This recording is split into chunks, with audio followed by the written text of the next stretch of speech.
اخبار فوری، سرنوشت نامشخص خبرنگار ارشاد فراهمند در پی بازداشت طالبان نگرانی جهانی را برانگیخت.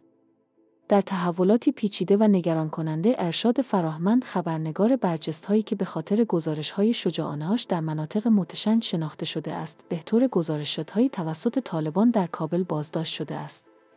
از زمان بازداشت فراهمند خبری از او منتشر نشده است و این وضعیت باعث نگرانی شدید خانواده‌هاش و جامعه بین‌المللی شده است.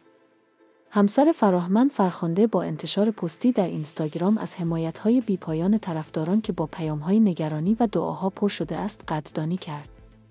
او در پست خود با تأثر گفت: ما امیدواریم و منتظر اخبار جدید تا امشب هستیم. به محض اینکه اطلاعات بیشتری دریافت کنیم با همه به اشتراک خواهیم گذاشت. عدم پیشرفت‌های ملموس تنها بر تنش‌های زیادرگیش وضعیت فراهمند افزوده است. با وجود تلاش‌های مختلف سازمان‌های خبری و کانال‌های دیپلماتیک، جزئیات درباره وضعیت یا شرایط بازداشت او همچنان نامشخص باقی مانده است.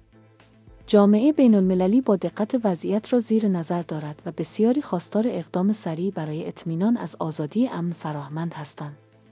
در حالی که شب بر کابل سایه افکنده، جهان با نگرانی و همبستگی با فرخنده و خانواده فراهمند به تماشا نشسته است.